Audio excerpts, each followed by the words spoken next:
Well, there was a lot of toxic stress in my own life from infertility and dealing with that for so many years, and also miscarriages, and the expectation of coming into this type of parenting with the ultimate child. You know, thinking we thought everything through and ending up in a very different situation than where we actually thought we were going to end up. Well, you're dealing with a child that has a history of stress, a history of trauma, and attachment issues. That's a really complicated thing. It is beyond love. It is beyond great strategies. It's beyond our normal, natural way of thinking.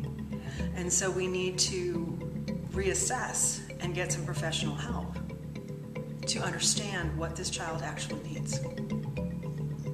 Well, family and friends come in and see what's going on or what you're describing to them, and you know, they're saying things like, all children act this way. Don't worry about it, they'll grow out of it.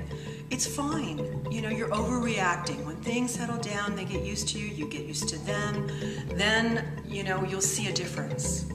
Age will heal this, you know, time heals all wounds, and they're not seeing really what you're seeing usually. Typically the child will act differently for different people, and it's usually the primary caregiver that gets the full spectrum of behavior, the full spectrum of what is actually happening. So other people are thinking, what's wrong with you? You know, you're not getting it, and handing you books on how to positively parent your child, or good, how to parent the strong-willed child. And you're like, it's different than that. It really is. The other thing is that between parents and partners and married couples, there's a difference between the way the child acts with one partner versus the other.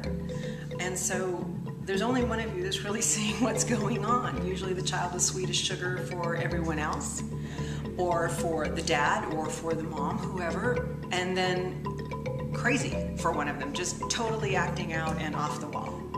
So it's very isolating.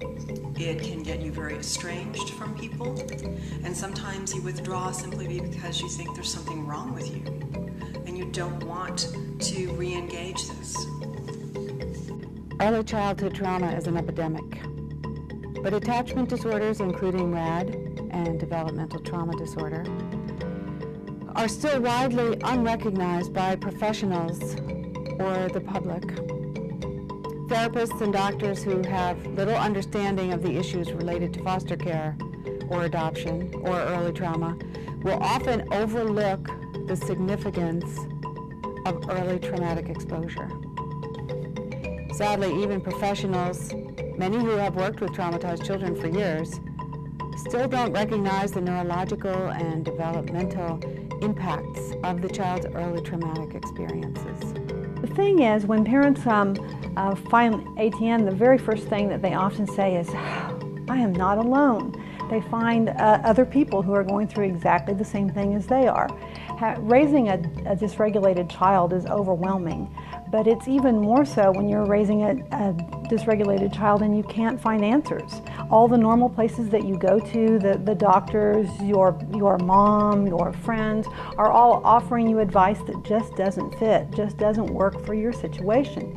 It becomes even more troubling for parents when their child looks fine to everyone else, and then the questions start coming like, why are you so angry all the time? Why are you so different than you were before this child came into your life? And pretty soon the diagnosis starts to look like you're a bad parent, or there's something wrong with what you're doing. A lot of these children look very, very healthy and normal to people who are not trying to build that close emotional bond. The flip side is true on some children that I call the equal opportunity dysregulated child, the one that looks dysregulated from the get-go, and those can be equally troubling because you're still not getting the right answer. The professionals and the people around you recognize there's something wrong, but they're quick to say a variety of diagnoses, ADHD or autistic spectrum, and and the disorders don't exactly fit what you're seeing in your own home. And you know that, you sort of feel that in your gut, so you might try those things and they don't work, and then you go back to the professionals and you say they don't work, and pretty soon again questions about your parenting and about your own skill sets start to crop up. And sometimes people can go on a very long time looking and searching for answers and questioning themselves, and the situation gets worse and worse and worse. Parenting a child who has experienced early neglect and trauma can be very difficult and confusing. One of the reasons why it's so difficult to parent a child who has early trauma and neglect is because it's so difficult to understand where the behaviors are coming from. This is particularly true with children who were adopted in early infancy that perhaps had exposure to substances in uterine that went undetected. Parenting those children can be very difficult. The parents who are trying to love these children are not the problem, and the child is not the problem, and the family and friends who are trying to provide heartfelt advice but ineffective advice are not the problem. The problem is that the child has some level of brain damage, neurological dysfunction, and are often very developmentally delayed because the development of the brain was impacted from early infancy and ongoing if they were in an abusive environment.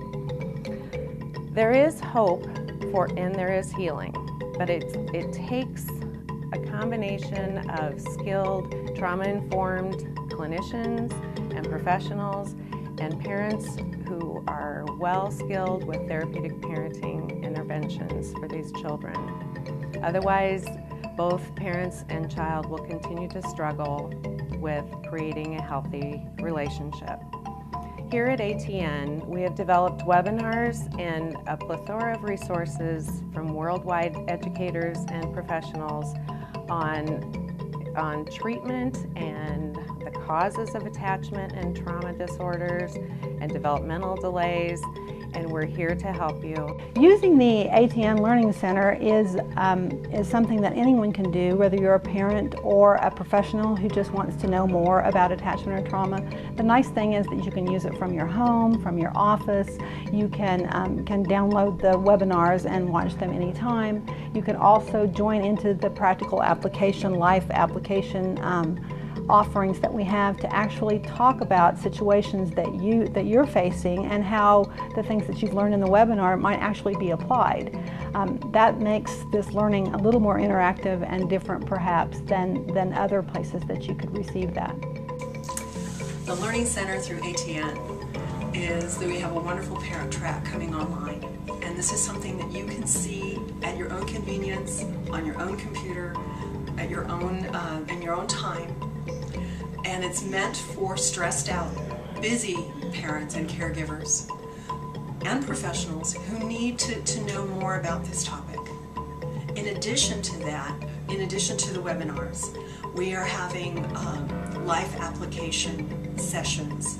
These are labs where you can come into live discussions with other parents and caregivers who are sharing your experience. And we can strategize some stuff, we can talk and lend support to one another. It's a really awesome, awesome thing that I wished was in existence when I was dealing with all of these issues, when my son was a lot younger. This is what I wished had existed, and I'm glad it's here now. The Learning Center technology is actually very easy.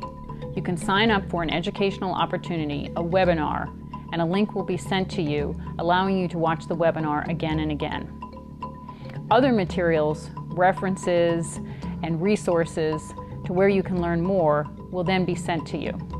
You can also see if there's a life application, that is a live chat, going on in our webinar classroom at a time that's convenient to you, and you can sign up for that. When you go in to sign up for the life application, you will receive information about Attachment and Trauma Network's virtual classroom. All you need to do this is to have a PC that has internet capability and speakers. It's that easy. Traumatized children and those with attachment disorders can heal, and ATN's Learning Center provides the tools. But the major catalyst to this healing is devoted therapeutic parents, teamed with skilled attachment and trauma therapists, all working together to create what the family and child and family needs, a safe, structured, and nurturing environment.